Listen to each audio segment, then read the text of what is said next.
everything, correct? How do we learn everything? Yeah. Yeah. And we were talking before the break about, were you depressed at all after this? I wasn't really depressed, and I mean, I was upset because I lost my swimming career. Yeah.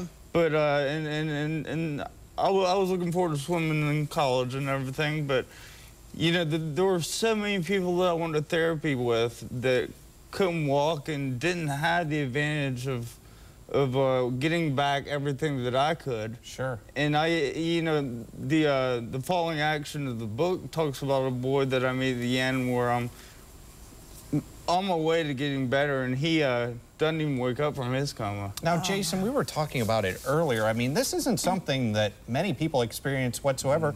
Have it like being in a coma? It's really, you're in your own world.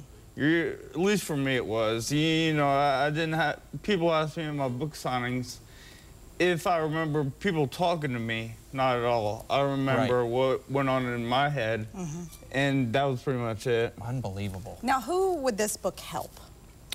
It really would help anybody. It would help kids who, it's a good reason for them not to stay off drugs and live healthy and with developing bodies. It's great for if you have a friend or relative in a similar circumstance. It's great if you're depressed and need to hear a story worse than yourself. It's interesting. It's encouraging people to read. It's for sure. That's right. Everything. How long did it take to write? About a year and a half. That's not bad. About a year and a half, and no, not too bad.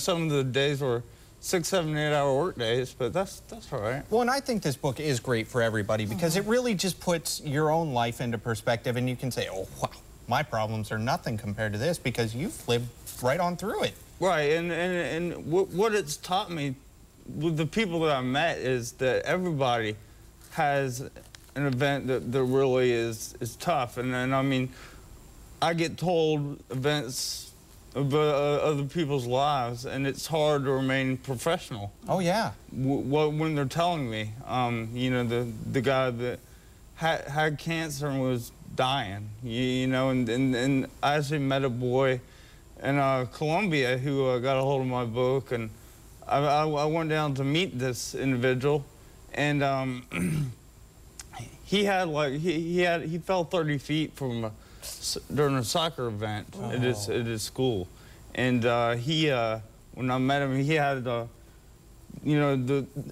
brain surgery, and he had what looked like kind of like a toilet bowl in his brain, wow. And he had it drained and flushed, but he took out my book and had it highlighted, and just pointed to the parts where I talk about the painful therapy, and he put his hand on he put my hand on his head. Yeah.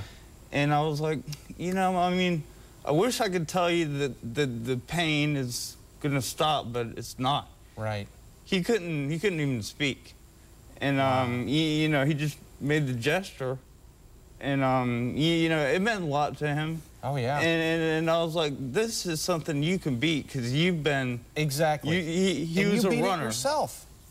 And actually, you're going to have some book signings. We should tell everyone before we go to break. It's Monday at the Glass Onion at 3, Tuesday at the College of Charleston Bookstore at noon, the Lost Dog on Folly Beach on Wednesday at 11:30 a.m., and the Barnes & Noble in North Charleston at 1 p.m. on Saturday. And this is an amazing book, and thank you for sharing your story with us. He lives right here in the Lowcountry, and what an amazing thing to do.